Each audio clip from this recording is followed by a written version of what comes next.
Audio Jungle.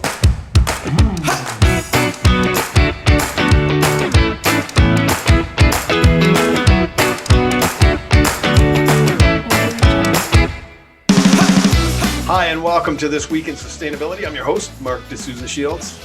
Okay, it's official. I have it. Davos Dementia.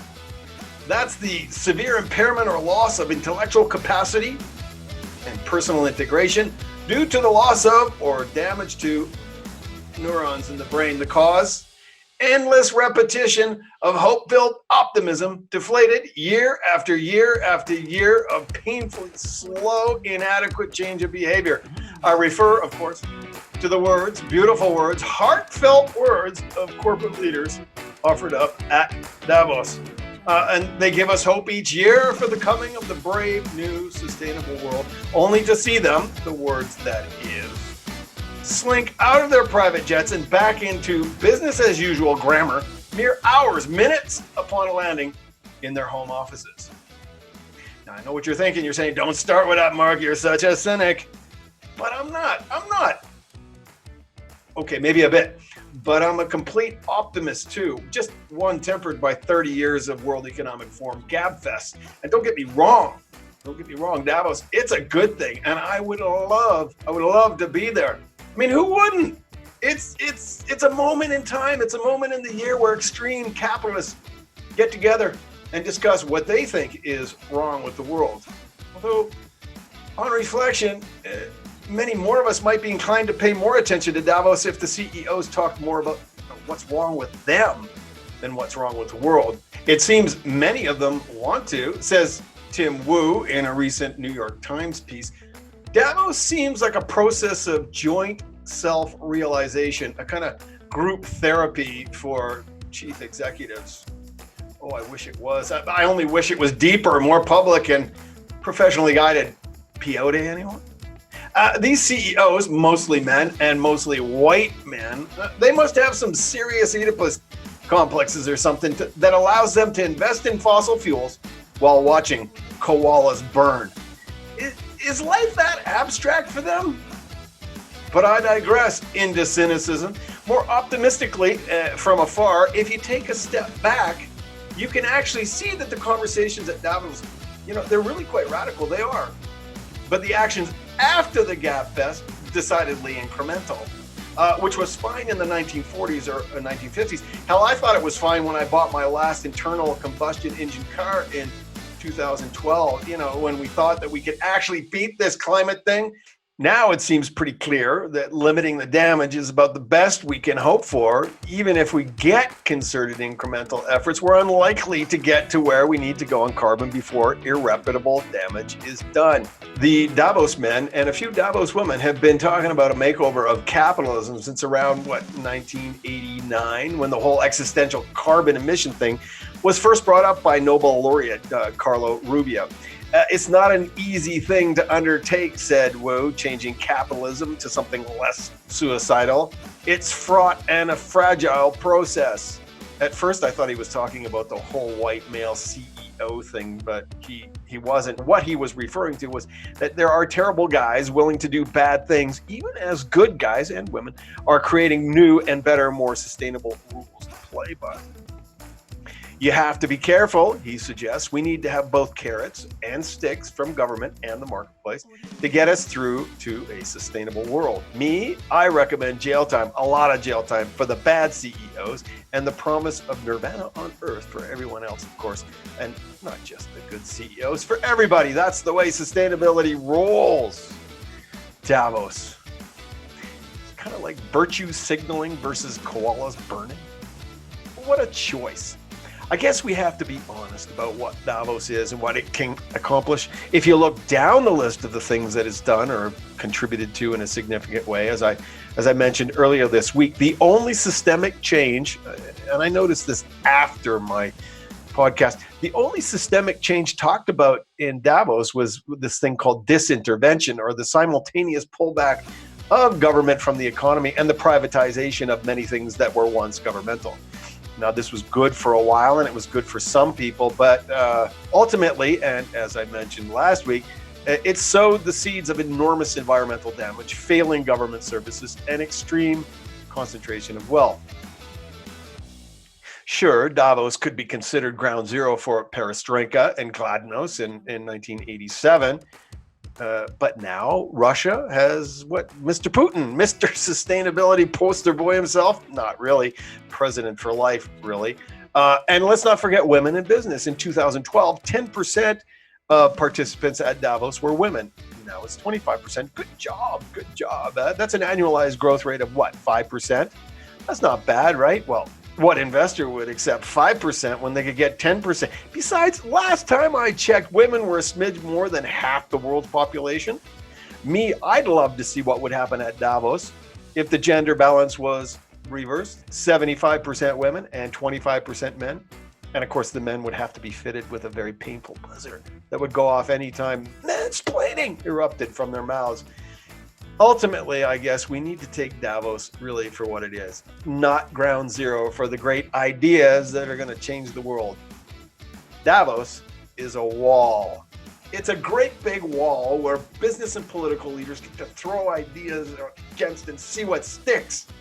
I mean, we all sit around and hope for transformative, but ultimately we get incrementalism. Will.i.am's talentism that he announced during a concert at the Davos as a replacement for capitalism, that gonna stick? Maybe. Prince Charles, he had a 10-point plan to save the world. Will that stick? Made the news cycle.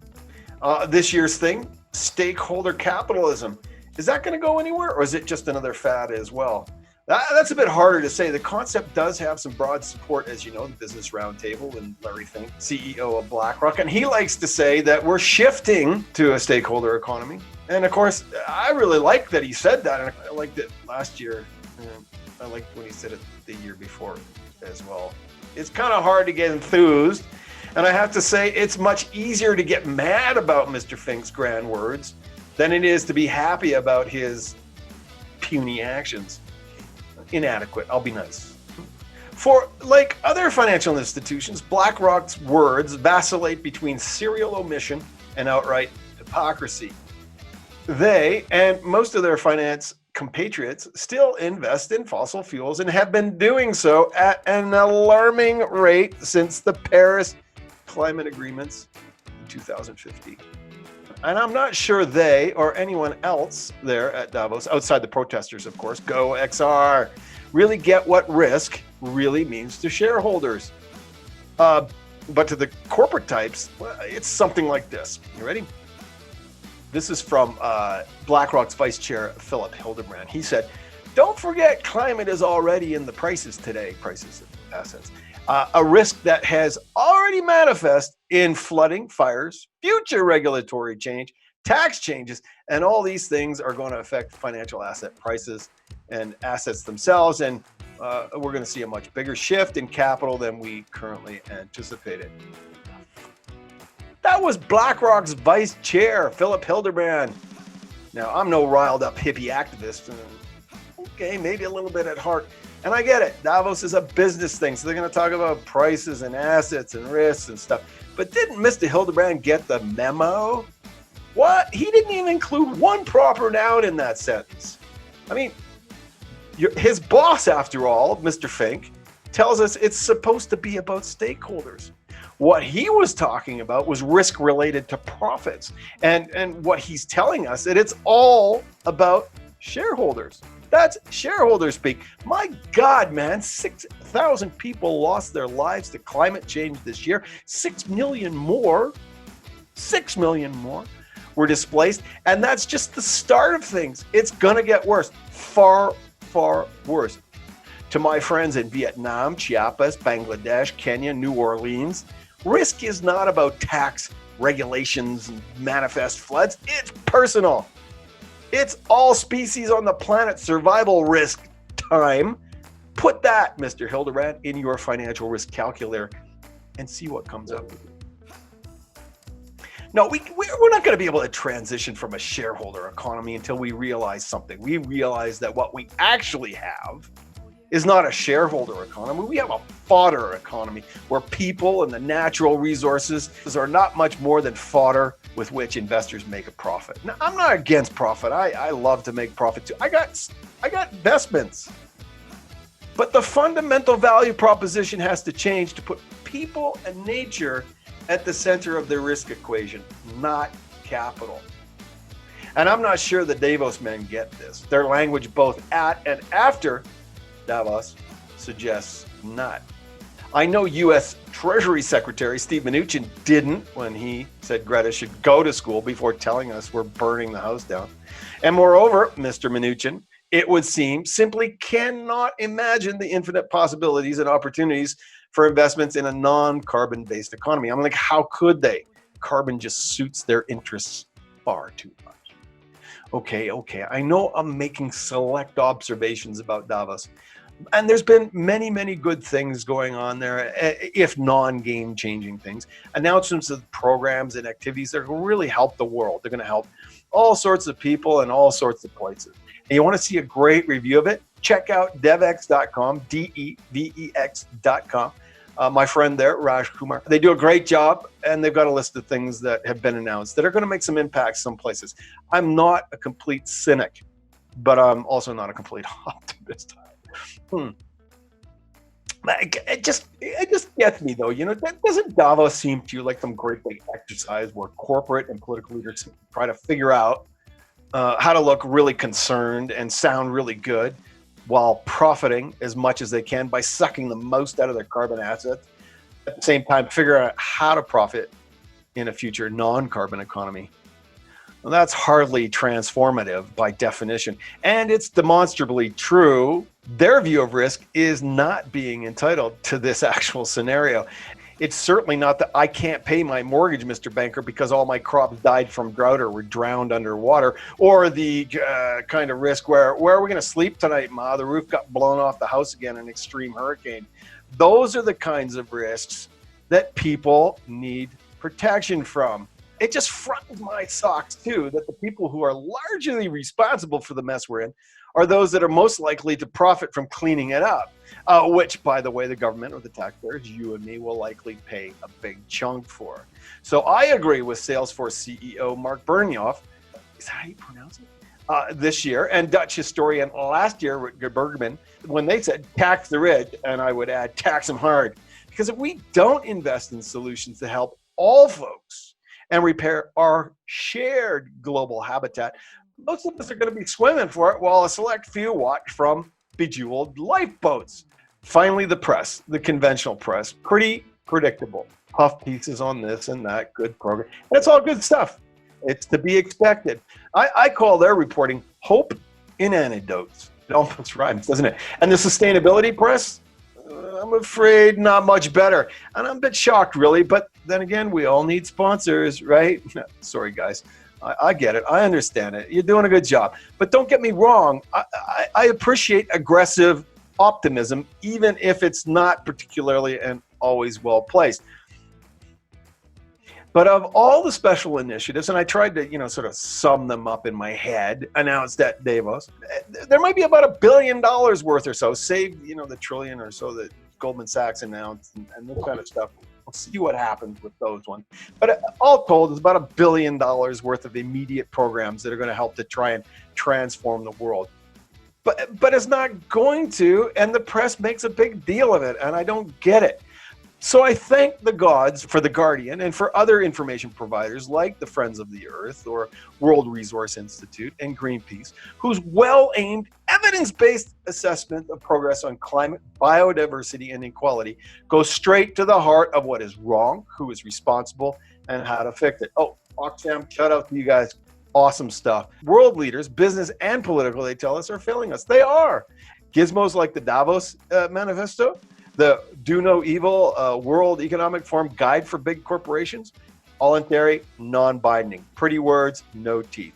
Nice enough, but hardly the stuff of the revolution that we need, and hardly more innovative than many of the other non-binding voluntary guides to sustainability that have been around for much longer and have been developed very, very well by a lot of professionals, investment, corporate sustainability types, and that companies kind of just pay attention to when it's convenient. Top companies, says the press, they're seizing the moment. They're not seizing the moment. They're seizing the word. there are no systemic changes, no tipping points on the horizon. Incremental change? Maybe. Some good direction? Possibly.